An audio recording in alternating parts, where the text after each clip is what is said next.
Hi and welcome back again. In this video, we'll be looking at the subjunctive mood, the mood that we use in verbs to speak hypothetically. The category of mood in Greek grammar confuses really two different issues. Some moods tell us what kind of syntactical role a verb plays in a sentence. So the infinitive and the participle are distinct from finite verbs. That means infinitives and participles aren't really moods in the same way that the other moods are. The other moods identify the relationship between the verb and reality. So indicative verbs describe reality, or at least claim to describe reality.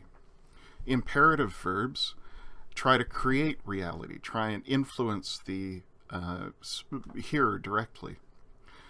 Subjunctive verbs describe events whose reality is uncertain. And that's what we're going to be looking at today. Indicative verbs presume that, at least for argument, what's being said is true, is real. Imperative verbs tell you to do something. Subjunctive verbs and the subjunctive mood is for talking about things that are hypothetical or possible. And then there is a fourth mood called the optative that we'll look at a little bit later in a future badge set. There are only subjunctive forms of two tenses, present tense and aorist tense. So we can have present subjunctive verbs and aorist subjunctive verbs. Fortunately, subjunctive verbs are easy to recognize if you know the indicative decently. The two features that are most consistent are, first of all, a lengthened connecting vowel. So the vowel that connects the stem of the verb to the ending gets lengthened from an omicron to an omega, or from an epsilon to an eta. And secondly, in the aorist, there's no augment. Why isn't there any augment? Because outside the indicative mood, the aorist tense has no implication at all of past time. And that's really what the augment is for suggesting past time. The same personal endings are used for subjunctive verbs as in indicative finite verbs. In fact, all tenses and voices use primary endings, the primary active and primary middle passive verb endings. So these are even simpler than the indicative mood. The parts of a present subjunctive verb are just three. There's no augment, of course. We're in the present tense anyway. There's the stem, lu, because we're going to be looking at luo as our example verb. There's no tense marker for the present. The connecting vowel here has lengthened from an omicron to an omega, so that lengthened connecting vowel is typical. And then we have our primary active ending. So luomen would mean something like we may set free, or we might set free. Here are the primary personal endings, the active endings. If you have forgotten for a moment, in the first person singular, there's nothing, just the connecting vowel. In the second person singular, the connecting vowel and then sigma. In the third person singular, iota.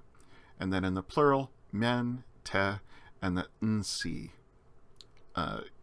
which usually ends up just being C because that nu usually disappears. So here's the present active subjunctive of luo. And you'll notice right away that the first person singular subjunctive is luo. So there are some cases where it's going to be ambiguous whether we're dealing with a subjunctive verb or an indicative verb, and we're going to have to look to context to tell us. The second person singular is more clear though. We have lues. So the epsilon iota diphthong that we would normally have has lengthened to eta and the iota has become a iota subscript. Similarly, we have lue. The epsilon connecting vowel again has lengthened, and the following iota has become an iota subscript. In the plural, we have luomen instead of luomen, lueta instead of lueta, and luosi instead of luusi. Here are the primary personal endings for middle passive voice. Again, we've got my, psi, tai, metha, estha, and ntai. And here is the present middle passive subjunctive for luo. Again, all that is happening here is we're lengthening the connecting vowel. So we have luomai, lue, luetai, luometha, luestha, luontai. Just like the present middle or passive, except for that lengthened connecting vowel. Now, the one tricky case here is in the second person singular. And here again, lue is going to look just like the present middle passive indicative form, because there too we have the collapse of the ending with the connecting vowel to give us that eta with an iota subscript. Remember, the actual ending in the second person singular is psi, but that usually collapses together with the epsilon connecting vowel. So lue in the middle passive is going to be ambiguous. Is this saying you are setting free, indicative, or is this saying you may set free or you might set free? That would be the subjunctive version. And we'll have to look to context to decide. Here are the parts of a first aorist subjunctive verb. We still have no augment, and it's important to underline this. There's no augment ever in the subjunctive mood. And why? For the same reason we've seen elsewhere where there's no augment, because we're outside the indicative mood, and so there's no indication, no connection between the aorist and past time. Outside the subjunctive mood, the aorist only indicates aspect, only suggests the perspective on the action that we're taking. So we have the stem. This time we do have the aorist tense marker, the first aorist tense marker, that's sigma. The connecting vowel has lengthened again, and then we have the primary personal endings. And notice that the connecting vowel is the typical connecting vowel for primary personal endings too. It's not an alpha, it's an omicron that has lengthened to omega. So if I wanted to say we may set free, and instead of wanting to emphasize anything about ongoing or repeated action, I just want to set the action of setting free out there as a simple action that might take place, I would use the aorist and I would say lusomen. We may set free. Here are the first aorist active subjunctive forms for luo. And so we have luso, luses, lusei, lusomen, luseta, lusosi. You can see here exactly the same primary active endings that we had in the present subjunctive. The only difference here is the sigma tense marker. Similarly with the first aorist middle. The only difference here between the first aorist subjunctive in the middle and the present subjunctive in the middle is that sigma tense marker. Lusomai, lusei, lusetai, lusometha, luseistha, lusontai. The first aorist passive subjunctive retains the theta tense marker and again uses the same endings that we've seen before everywhere with the active subjunctive. Why active? Well, just like with the aorist active or aorist passive indicative, Because the theta tense marker is already indicating passive voice, then we don't need to use the middle passive endings. We just use the active endings. So, no augment. It's just lutho, luthes, luthe, luthomen, lutheta, luthosi. So the only differences between the present subjunctive, the first aorist active subjunctive, the first aorist middle subjunctive, the first aorist passive subjunctive, the only differences are whether you're going to use the active or passive, middle passive primary endings, and then whether there is a tense marker, whether there's a sigma tense marker for the active and middle first aorist, or whether there's the theta tense marker for the first aorist passive subjunctive. Those are the only things you have to remember to look for. So as soon as you see one of those lengthened connecting vowels, like the omega before omen or the eta before ace, as soon as you see those lengthened connecting vowels, you should say, aha, we're probably dealing with a subjunctive, and then all you have to do to find out the tense is look for those tense markers. And if there isn't one, it's a present subjunctive. Now, I'm going to complicate that slightly because there is also a second aorist subjunctive. But for the most part, this is quite simple. We're still using the primary personal endings. We're still lengthening the connecting vowel, so these endings are going to look exactly the same as in the rest of the subjunctive we've seen. The only difference between this and the first aorist subjunctive is that now we have no tense marker, and instead we're using the second aorist stem. So the only way of telling, again, that this is a second aorist subjunctive verb is that we're using the second aorist stem, that stem change. Here's the form of lambano for the first person plural, second aorist active subjunctive.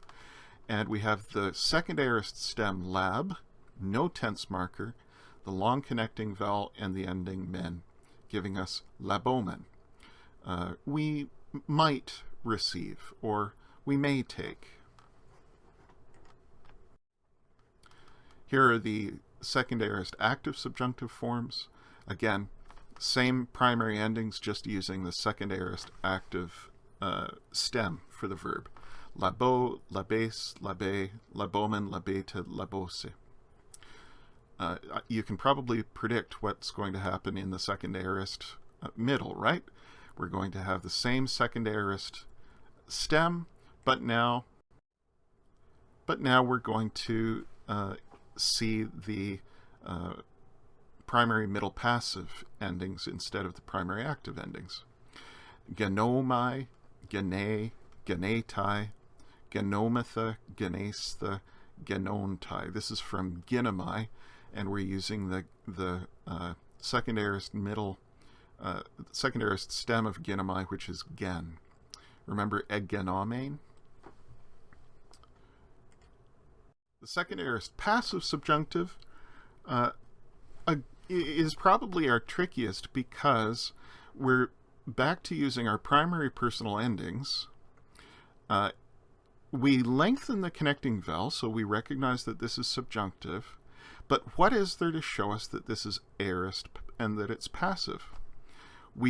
Since it's second aorist passive, we don't have the theta tense marker.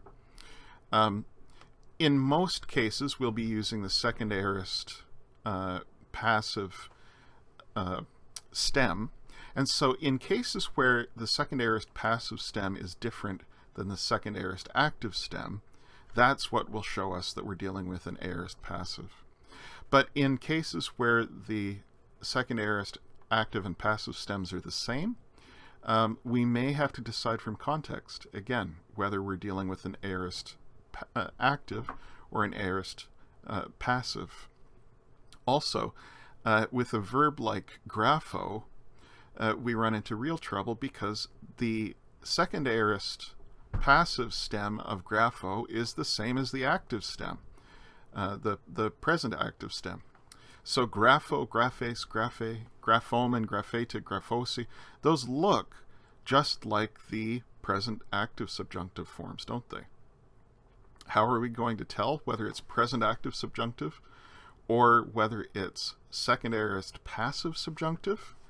Well, again, most of the time with most verbs, there will be stem change in the second aorist passive to at least tell us it's aorist. But with the odd verb like grapho, we have to decide entirely from context. So what are the uses of the subjunctive mood? I've been using glosses with may or might when I've been giving brief translations for these forms. But one of the primary uses for the subjunctive mood is in expressing purpose. We use the conjunction hina, which means in order that or so that, and then follow that by a subjunctive verb. Here are some examples. Kai parateirun auton, hina kategoresosin autu. This is from Mark 3:2. Then they were watching him so that hina they could accuse kategoresosin. That's the subjunctive verb. Him, autu. So we see hina there, followed by kategoresosin, the subjunctive verb, to express purpose. Again, epon hina pistiusosin hotisume apostelas. I spoke so that, hina, they might believe, pistiusosin, that you have sent me. Hotisume apostelas.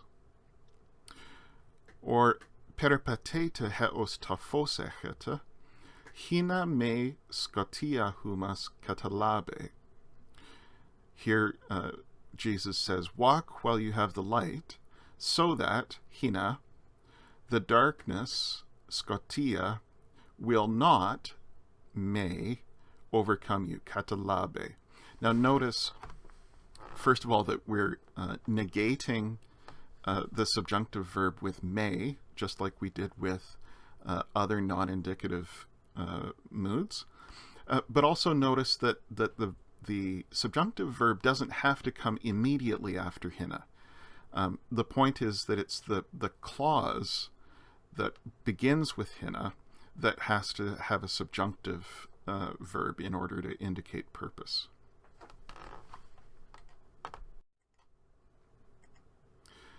The other way we can indicate or we can use the subjunctive mood is in conditional sentences, if-then sentences. We'll deal with these in a separate lesson because they get somewhat complicated. But the third approach is to use the subjunctive to exhort people to do something, and this we call the hortatory subjunctive. Here, a first-person plural subjunctive with the omen ending is used to urge one's companions to take some action. For example, in Mark 1:38, we have agomen allahu estas echomenas komapoles hina kai eke keruxo. We also have a hina clause at the end there, but at the beginning we have agomen, let us go, and often we translate these hortatory subjunctives with let us and then the verbal idea.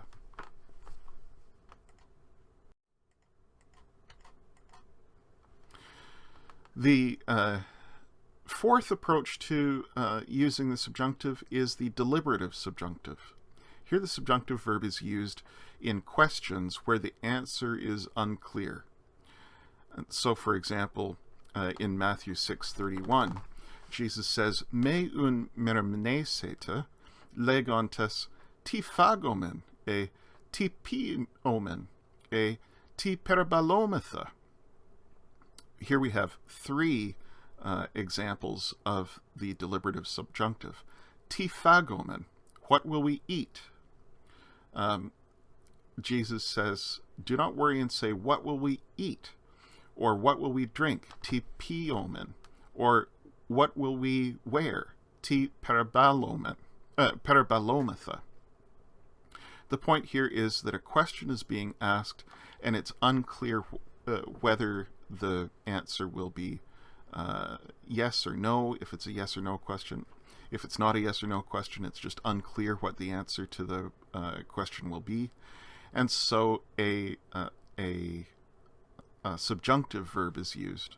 Again, here, this is the first person plural subjunctive with omen, but the deliberative subjunctive, unlike the hortatory subjunctive, doesn't have to be first person plural. You can be asking someone else a question, and the verb can be second person or third person. Now, one can forbid actions with the subjunctive as well. We've already seen two ways of forbidding action. One is to use u and use the future indicative. Essentially, you're saying, you will not do something. A second way is to use may and the infinitive, either the present or aorist infinitive. But another common way of telling somebody not to do something is to use may with the aorist subjunctive. This is a strong, emphatic prohibition, and it can be strengthened even further with the double negative ou may.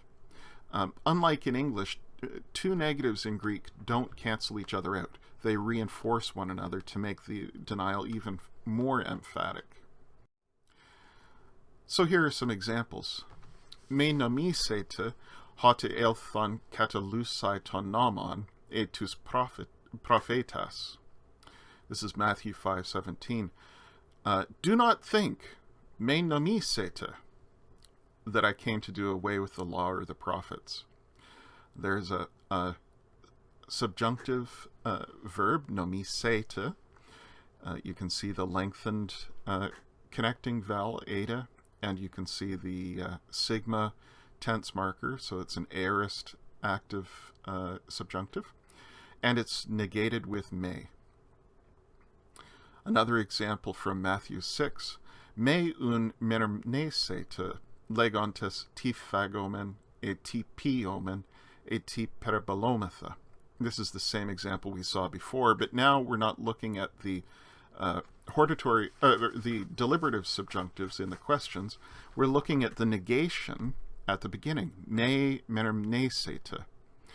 Here again, merimnesete is an aorist subjunctive, and we've negated it with may. So we're saying, do not worry, and it's emphatic.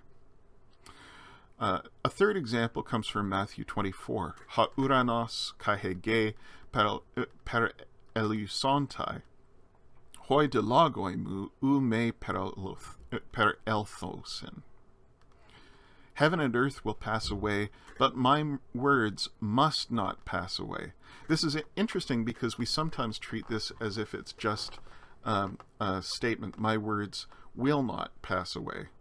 But there's a subjunctive verb used here, an aorist subjunctive. We can tell because of the elth stem, which is the second aorist stem of erchomai, and the omega is the lengthened connecting vowel. So per elthosin is the second aorist active subjunctive form of per erchomai. And we've negated it with may. In fact, we've added ou may to make it even stronger. So that negated subjunctive suggests that we're not just saying it won't pass away, but Jesus says, my words must not pass away. You can learn more about the Greek subjunctive mood in Mounce's Basics of Biblical Greek or in Wallace's Basics of New Testament Syntax. And I've given you the section and page numbers for Mounce's third edition and the page numbers for Wallace's first edition.